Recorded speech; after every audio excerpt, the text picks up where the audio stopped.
This is the Work Smart Hypnosis podcast, session number 378.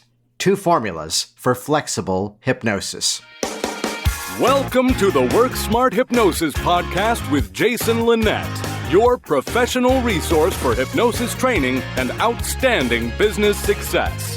Here's your host, Jason Linett. Jason Linett here, and so good to have you listening here once again. And recently we just wrapped up the Do Hypnosis Anywhere event. This was the 5-day challenge for confident online hypnosis. Now, the cool thing is you can actually head over right now to dohypnosisanywhere.com and read all about an event that has already happened. However, we did archive it, and actually, as of now, you can actually go ahead and sign up for dohypnosisanywhere.com and get instant on-demand access to the entire event. Now, I wanted to take today, though, to actually showcase 2 specific things that I taught on the 5th day of the event, which, as I'm now recording this a couple of days after everything has wrapped up, at least in real time, these are 2 of the things that I've received some of the best feedback on, which surprisingly may seem to be extremely simple. However, so often people get caught up in rigid protocols or scripted techniques and have this issue with letting their hypnotic work become even more flexible. So yes, you could head over, as you should, to dohypnosisanywhere.com and for really just $27 get access to the entire event. And if I can say so here now, you can actually go through the event even faster now that it's all on demand. You don't have to wait 1 day at a time as the other 700 people did as the event played out. You get instant on-demand access. Every word of it has been transcribed. And today, let me just kind of peel back the curtain and go ahead and share with you 2 of the simplest things that people saw some of the greatest benefit from. Specifically, 2 formulas for flexible hypnosis, which sounds like a really great title for an episode. So, hey, let's dive in. Here we go. Session number 378, 2 formulas for flexible hypnosis. Let's kick this off by leading with the big 4 questions. Now, for those of you that maybe have gone through a full certification training with me, or perhaps you're already a member of a program like hypnoticworkers.com, this is something that's embedded inside of the intake strategy that we've now nicknamed the Work Smart intake. Not for the sake of taking something standard and suddenly slapping a brand new name on it. There's enough of that already in our lovely little hypnotic world. But more so because the way that most people approach the hypnotic intake, unfortunately, in my opinion, does more damage than it does more good. And I mean, here's a bit of the characterization of what I see of a lot of the work out there. I'm now the hypnotist, you're now my client, and it kind of takes on this respect of, let's now sit with each other for an hour and have you completely unravel the story as to how difficult things have been. Unfortunately, further aggravating this idea that this thing is too impossible to be solved. So now that we've spent a full hour talking about how difficult this has been, let me now finally have you close your eyes and kind of jump into the hypnotic work from the relatively negative context of, wow, that sounds impossible. Close your eyes, let's see if we can now fix it. I mean, the equivalent of this in stage hypnosis would be, let's get everyone in the audience extremely excited. Now that we've got them excited and wanting to volunteer, let's bring them up on stage and then do the world's most boring progressive muscle relaxation induction for way too long, and then wonder why we couldn't quite get those volunteers animated once again. Do you see how there's a disconnect? So embedded inside of what I call the Work Smart intake is this formula that really is there to subconsciously train your client to speak in code and reveal to you what techniques they actually need in order to affect change. And this is where, and never for the sake of rushing through everything, no, not at all. This is where you might be surprised that, yes, sometimes the intake takes a full half hour, 45 minutes, or even upwards of an hour if it needs to be that long. And there have been some other moments on the other side of things where perhaps that intake was done and accomplished in a matter of 10 to 12 minutes. Never for the sake of, again, rushing or speeding through it, but instead because, you know what? I got what I need. Because what it really comes around to are 4 simple questions. And honestly, your intake could become these 4 questions. I tend to prefer a little bit more nuance to it. But it's as soon as you have the answers to these 4 questions, you really do have the ability to begin and at least start to draw a line between the things you've talked about with your client, as well as the individual methods and techniques, the things you're going to say to them inside of the hypnotic process. So here are the big 4 questions. What are you doing now? What would you rather be doing? How are you feeling now? How would you rather be feeling? And yes, that is extremely simple. Yet you would be surprised how often the intake process, even for people who have been doing this work for quite some time, just kind of drags and further exaggerates the intensity of the problem. And unless there's a specific reason as to why you're doing that, you may actually be standing in the way of the hypnotic change process. So yes, throughout this, we're going to be, as the language is, chunking down into specifics, chunking up into value-based statements. But really, as soon as we have the answers as to what are you doing now? What would you rather be doing? How are you feeling now? How would you rather be feeling? And I mention this because so often that intake dives a little too heavily into the past, really spends so much time, twisting the knife of the pain, of the difficulty, which, yes, we do need to keep track of the before. Yet what's so often missing is getting into that after. What's it going to be like as this is gone? How would you rather be feeling? And as you're feeling that way, what are those things you would rather be doing? And this was one of those things that I've already received a couple of dozen emails, at least 2 dozen so far, as to how people have gone through this dohypnosisanywhere.com challenge event and already diving into client sessions, already working with people, whether it's online or whether it's even in person, how there's this greater specificity to the work that they're doing. And that's kind of the reason why I wanted to take this time for this week's episode, just to kind of, again, pull something out of what we shared during this event. And by doing so, help to bring some greater clarity to the work that you are doing. So as you're approaching your sessions, as you're in that process, recognize that the intake is not just, let me, find out everything wrong and see where we're going to go in the session. The intake itself also has quite a bit to do with the actual change process getting into motion. And by doing so, having this ability to have a better understanding as to exactly what we ought to do, why we ought to do it, and exactly how to proceed with that session. So one more time, what are you doing now? What would you rather be doing? Followed by, how are you feeling now? And how would you rather be feeling? Here's what's, dare I say, fun about this. For those of you that are relatively brand new to hypnosis, this already perhaps seems extremely obvious. And this is what we mean when we often say breaking that line of standing upon tradition, doing things just because our instructors said they were important. And instead, let's just bring a modernization to the work that we do. And by doing so, see a greater sense of clarity of the work that we ought to be doing as hypnotists. But hey, this week's episode is not just one formula for flexible hypnosis. Oh no, my friends. This is 2 formulas for flexible hypnosis. And honestly, what I'm about to share is something that I've been doing for years. And just for the sake of having a name on it to draw a bit of a reference, this is a 3-point formula I'm about to share that, yes, we finally slapped a name on it. Why not? Here it is, the official Hypnotic Worker Adjustment Formula.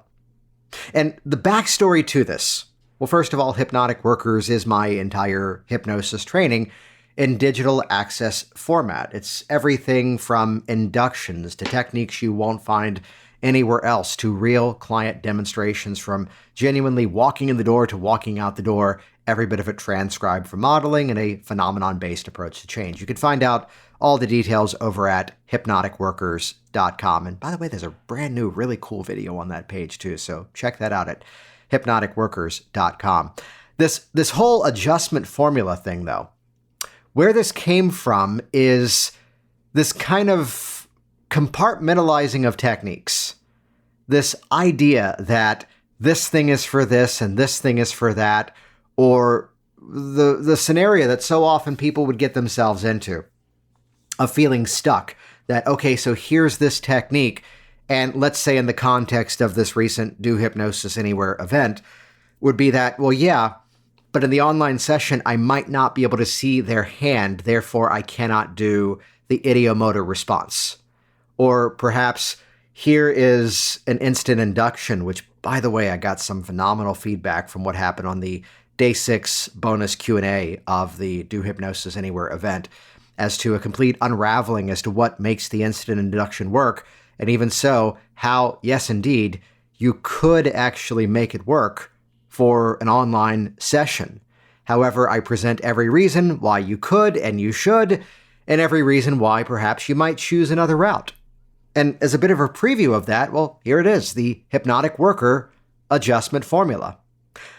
I'm going to give you the very short version of it. I'm going to give you, here come the air quotes, the script, and then we're going to simplify it even further. So here's the 3-point formula. Point 1, what's the thing? Point 2, what's the thing's higher purpose? Point 3, what's another thing for the same purpose? Let me hit you with that one more time. Point 1, what's the thing? Point 2, what's the thing's higher purpose? And point 3, what's another thing for the same purpose? So if you want a little bit more language inside of this, though these are not necessarily words that we say to our clients, these are questions we ask ourselves to make some very simple modifications. Thus the title for this week's episode, Flexible Hypnosis. What thing do I need to do? And did you hear the air quotes around the word need? It was very intentional there. What thing do I need to do? What does that thing accomplish? What else can accomplish that thing? Which, once again, the core formula here is thing, thing's higher purpose, other thing for the same purpose. Now, this I have to tell you has, implications far beyond online hypnosis. Let's say, and I've had a client like this many years ago, they were blind since birth, and you actually can do the eye catalepsy, the first step, let's say, of a Dave Hellman induction, with someone without vision. Because if they have muscular control over the eyelid muscles, well, they can still squeeze them down. Even though they might not be able to see, they can still feel the fact that they cannot open and close them, and therefore we can still do the small muscle catalepsy. And that's the thing. Yet what if it's a person who, by way of an injury, no longer has muscular control over those eyelid muscles? And it doesn't mean, oh no, you can't do this thing. No, it means, what's another thing? Well, what's the thing's higher purpose? Well, step 1 of a Dave Hellman induction is not eye lock. It's instead, as I just said, small muscle catalepsy. And this is where, what's another thing for the same purpose? I could make the finger stiff and rigid. I can make it so the more you try to flex that finger, it just relaxes even further. We can do it with a toe. We can do it with another group of small muscles. So again, there's so many different variations. There's so many different options.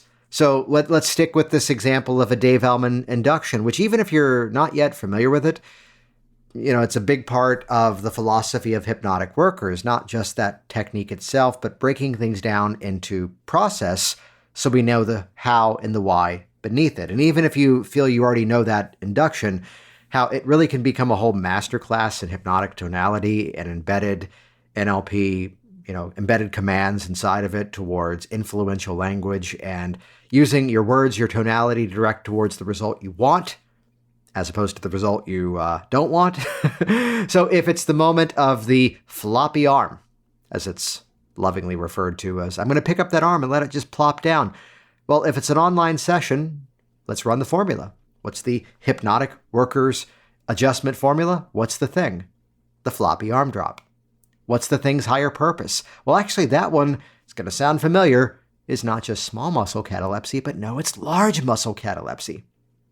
And what's another thing for the same purpose? Well, I can make the arm stiff and rigid. Let's run this as an example off of the instant induction. Here's one part of the really big segment we did on the Q&A for the Do Hypnosis Anywhere event. For those that already have that, go watch the Q&A. I believe it hits at about the 65-minute mark of the day 6 Q&A, or if you haven't yet joined that, again, you know where to go, dohypnosisanywhere.com. It's the day 6 Q&A. What's the thing? The instant induction. What's the thing's higher purpose? Well, not to go extremely philosophical here, the reason why I like an instant induction, notice why that I just said I like it. I did not say notice the reason why it's the only thing I use. No. The reason why I like the instant induction is that it models a rapid state shift. In a matter of moments, they have gone from normal everyday consciousness into deep hypnotic state. I mean, in a second or two with an instant induction. And the reason why I will make use of that, and it becomes actually part of the change process, not just a hypnostunt, not just a method for creating the hypnotic state, is that in my world, it really embodies how rapidly people can create change. When you think about major life transformations, these are things that happen in just a few moments. And if I can have you instantly go into hypnosis in a matter of seconds, that now becomes a reference point towards just how quickly you can shift a set of belief systems, shift a set of behaviors around that specific issue that you've now hired me to help you with. Oh man, we just got deep on an instant induction, didn't we? Well, that's, in my world, the thing's higher purpose. And if that's the case, it turns out there's a whole bunch of other techniques that satisfy that same purpose. Now, the other techniques might not necessarily be another hypnotic induction, but guess what that means? It means we could use another hypnotic induction and then use another specific method of change as a means to achieve that thing's higher purpose. This is going a whole lot more philosophical than I think some of you expected this to go. Yet this is kind of the big point, as to really looking at the work that you do and understanding the how and the why beneath it. It's not just a matter of the techniques. It's not just a matter of, I learned this and I'm really, really like using this. It's instead looking inside of the methods and understanding just how flexible all of this becomes. So let's bring this on home with a quick reiteration of what we've covered here today. Here is the big 4 questions that, as you really focus on getting the biggest impact out of these 4 questions inside of your intake, you've already got the change in motion even before the hypnotic process technically begins. How do you feel now? How would you rather be feeling? What are those things you're doing now? What are those things you'd rather be doing? Once we have that clear understanding, we now see the point where it's not about keeping them in the intake so long so it feels as if they've gotten their money's worth. And some of you smirk, but I have heard that sitting in workshops myself. No. Once we have those key elements, it already begins to connect the dots in terms of exactly what it is we need to work on. And then for every technique you would hold to be dear and believe it has to be done this specific way, pull back and run that Hypnotic Worker Adjustment Formula. What's the thing? What's the thing's higher purpose? And what's another thing for the same purpose? Jason Linett here once again, and as always, thank you so much for interacting with this program, for leaving your reviews online and keeping this conversation going inside of our private WorkSmart Hypnosis community. And once again, the event may have already passed, but that does mean you can actually get instant on-demand access to the entire thing right now at dohypnosisanywhere.com. It was 5 days of interactive challenges, 5 days of interactive events. And the benefit now is you can go through it all in rapid fire. You can binge watch, you can binge listen, you can binge read, as the transcriptions are now available. And yes, I did lean a little heavier into a sales message as part of this week's episode, but hey, it's $27 and it's a massive pile of value that's going to help you to become even more flexible, even more confident, helping your clients, whether it's online, whether it's in person, whether it's in groups. These principles are going to swing over to all parts of what you do. So check it out. Get instant access right now at dohypnosisanywhere.com. Thanks for listening to the Work Smart Hypnosis podcast at WorkSmartHypnosis.com.